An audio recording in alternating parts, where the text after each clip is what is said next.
Hey Internet, it's RJ. Welcome back. Thanks for tuning into the show today. Now, in today's episode, we're going to talk about secured cards. So this is going to be one of our entries in our 101 series. So on the episode, we'll first cover what's the difference between a regular card and a secured card. We'll talk about how secured card works, the pros and the cons, who should consider them, and then of course we will close with some recommendations if you're in the market for a secured card. So if any of that sounds interesting to you, then go ahead, press that subscribe button. Let's get to work.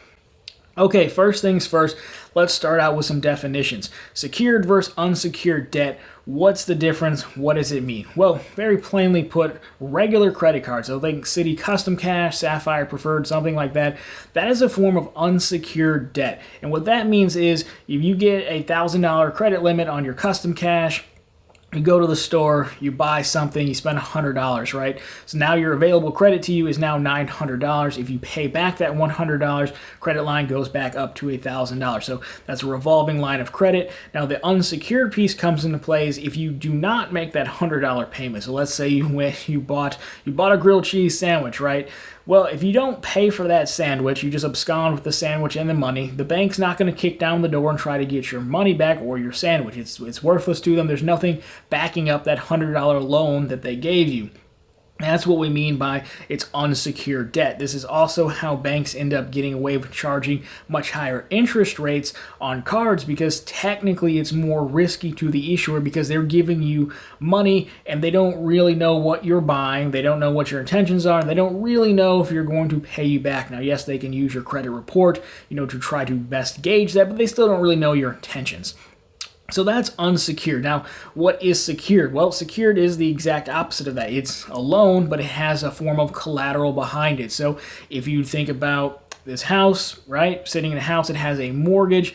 If you don't pay it back, then, they're going to kick in the door and take your house, right? This is kind of why houses, you have to go through the appraisal process because the appraisal process shows the lender that that house is worth what they're giving you. So if you default, if you abscond, then they're going to take the house and they can be made whole again by selling the house.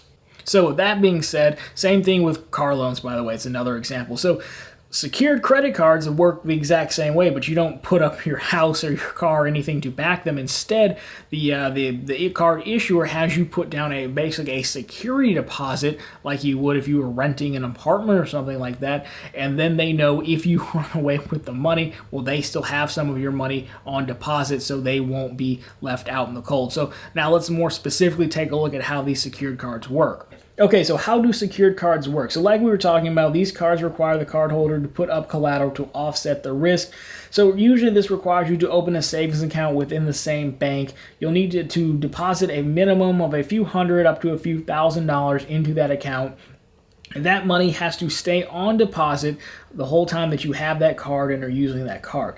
That money, that deposit is like your security deposit, and that basically becomes your credit limit. So if you were to deposit $500 on your secured card, then your credit limit on that card is going to be $500. Now, there's a few important things to note here. Number one, a secured card works the exact same way as a credit card does. If it's a Visa, if it's a MasterCard, you can use it all the same places you would use a regular card, online, in person, you name it. No one will know that you have a secured card. There's not going to be like a secured name on it. Now, if the person looked it up on their site, it's possible some secured cards have different names. But for the most part, as we'll see when we get into the recommendations on cards, usually you'll have the Discover It Cash and then the Discover It Cash Secured, and the cards look the exact same, so no one would know that you have that card if you're concerned about that. Now, the other downside to these cards is most times they don't really earn rewards. So you're talking multipliers. There's either very low multipliers or there's none to be had at all because, again, that's not really the point of these from this financial product standpoint. Though, again, I won't leave you hanging. I've got some cards with some really good multipliers on the back end of this, so stay tuned. Now, aside from that, that's how they work. So if you're going to say, well, why would I want to do this? Why wouldn't I just get a regular card? Well, let's take a look at a few use cases on who these cards could actually be for and why they might be helpful. So why would you want to do this? Well, first of all, if you have no credit history. So for example, if you're new to the country, you might be doing really well overseas where you're from, but if you come here and you have no credit history, you have no credit score, well, we've never really figured out a good way to take into account your foreign credit score or equivalent and move it over here. Now, number two is if you're rebuilding your credit, maybe you've had some missteps early on in your financial career. This can also help you do that. Now, I would say students could be on this list, but if you're a student, 18, 19, 20 years old, there are products out there specific for you, for students with, no or low credit scores. So I would probably start there because those cards, they might have a multiplier or two. Bank of America's Cash Reward has a student version, which is pretty good. Capital One has some student versions. You can always go ask your old mom and dad to help you out and co-sign. So you could consider these, but I would also probably just go with the student card option first. So just kind of throw that out there as a sub use case. So, the first two use cases, new to the country, need to build credit or rebuilding credit. Now this works because even though you're putting a deposit with the bank, these are still classified as a credit product. So as a result, you use the card, it's just like a normal card. So this is going to report to the credit agencies and it's going to help build on-time payments. Plus you'll have a line of credit, which is going to give you credit utilization scores, age of credit. It's going to start building your credit up slowly. Now, if you use one secured card for 6-8 months, is this going to, blast you off to an 850? No, not at all. But this is going to give you a foothold in the game, help you get into graduating up to more cards, better credit scores, and all of that. So we'll talk about that in a second. But that's the gist of it. That's who would want to use this. If you're well along in the credit game already, you've got, 700, 720, 750 score, then these aren't going to be for you. And as a result, I don't even think the bank would approve you for them. Now, in addition to that, you probably wouldn't want to because most of these cards are not going to come with sign-up bonuses or anything like that. So that's overall how secured card works, who they're for, and how you use them. Now, let's take a look at some things to consider if you're in the market, and then we'll close with some recommendations. So here we have the list of things to consider. So I'd say, first of all, the amount of deposit allowed, because this will be your credit limit. So now some cards will let you increase that deposit amount over time if you decide you need a bigger credit limit. So just keep an eye on that. But let's make sure that that deposit is refundable. So for example, we'll get into this point in a second. If you, for whatever reason, if you close that card, I wouldn't recommend it because you're building credit off this card, so you don't want to close it. But if you did, for whatever reason, make sure you get that $200, $300, $400 back.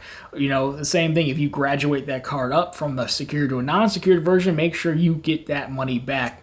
Now, in addition to that, you want to check which credit agencies does the bank report to. Ideally, they would report to all three. Most do, but again, you just want to double check that they are reporting and what they report. Now, is there an annual or monthly fee? There are cards out there, secured cards out there, that charge you an annual or monthly fee. It's usually low, but there's so many cards out there, like I'm going to show you in a second, that charge no fee that you should not pay an annual fee. Now, this is likely the bank saying, hey, you're kind of more risky. We know you're at a disadvantage, so I'm going to tack on a little bit of a fee to either make more money or help offset my risk either more. But there's so many options. I wouldn't recommend paying any type of fee for a secured card. Now, the last 2 points I would consider are, can you graduate this card up? So eventually, at some point, you're going to outgrow the secured card, which is the point. So maybe you use it for a year. If you use the card for a year, that's 12 on-time payments reported. That's credit history.